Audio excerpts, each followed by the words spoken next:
جی قرآن پاک میں بے شمار جگہ پہ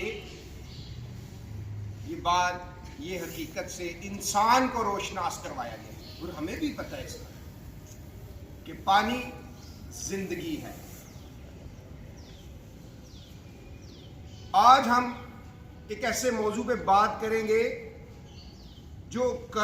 جس موضوع پہ بات کرنا اس وقت حکومت کی بنیادی ذمہ داری ہے، لیکن کوئی بات نہیں کر رہا۔ ہندوستان والے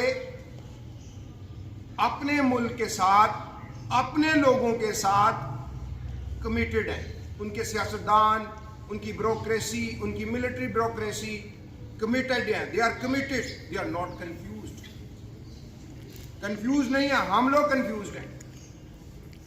یہ امریکنز، میں پڑھتا تھا، امریکنز ہماری ملک کو، ہمارے لوگوں کو تو نہیں، ہماری لیڈرشپ کو کہتے تھے دے آر بوائز، یہ لڑکے ہیں۔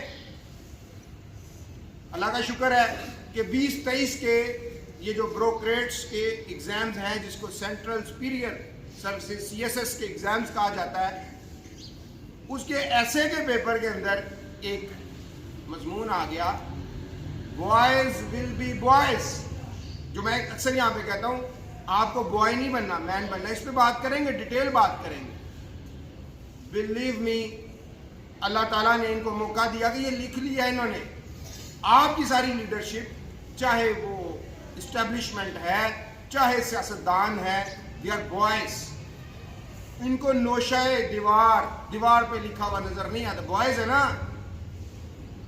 بوائز کمپلین کرتے، اور اب تو قوم کو بھی ایسے کر دیا۔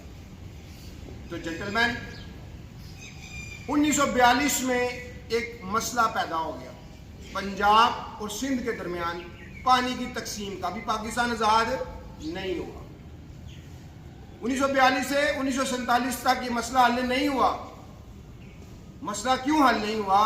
اس لیے نہیں حل ہوا کہ جو بنیادی طور پہ قومیت کی تعریف ہے، اس کے مطابق ہم لوگوں نے پاکستان بنانے کے باوجود بھی یہ بات سمجھی ہوئی ہے کہ ٹھیک ہے پاکستانی تو ہیں، لیکن ہم سندھی بھی ہیں، ہم پنجابی بھی ہیں، ہم سرائکی بھی ہیں، ہم پشتون بھی ہیں، ہم پختون بھی ہیں، ہم بروہی بھی ہیں، اور ہم ہندکو بھی ہیں، ہزارہ والے، اور ہم شگری بھی ہیں، ہم گلگتی والے ہیں، ہم بلتی ہیں، ہم شگری ہیں، ہم کشمیری ہیں، آزاد کشمیر والے۔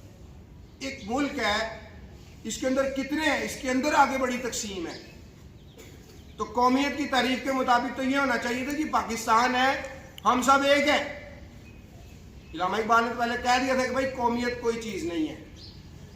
آپ لوگ ایک ایسی تسبیح کے موتی ہو جو ایک امت مسلمہ، جس کو امت مسلمہ کہتے ہیں، اس کے فرد ہو، قوم ہاشمی کے فرد ہو۔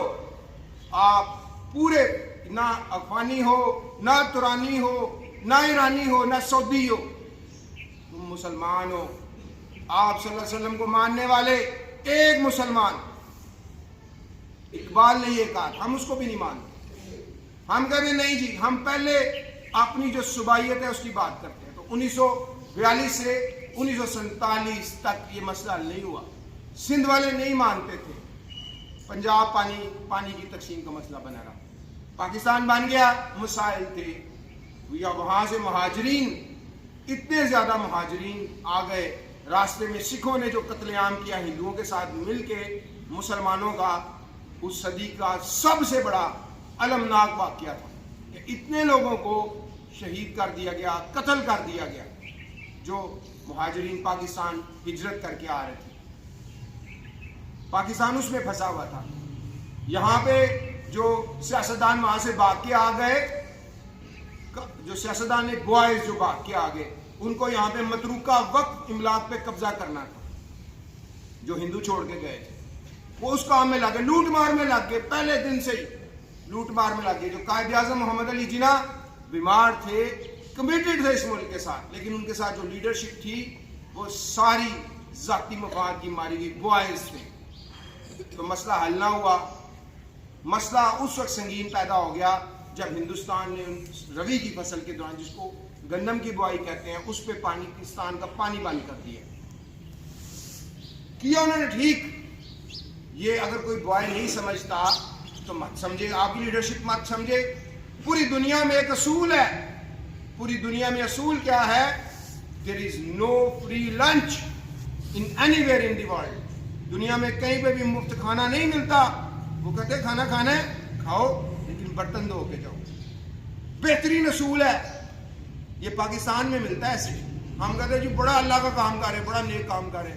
وہ بھائی مجھے بتاؤ تو صحیح، آپ صلی اللہ علیہ وآلہ وسلم نے ایک بھیک مانگنے والے کو بھیک سے ہٹا کے روزگار دے دیا تھا کہ کل قیامت کے دن بھیک مانگنے والا شرمندہ ہوگا.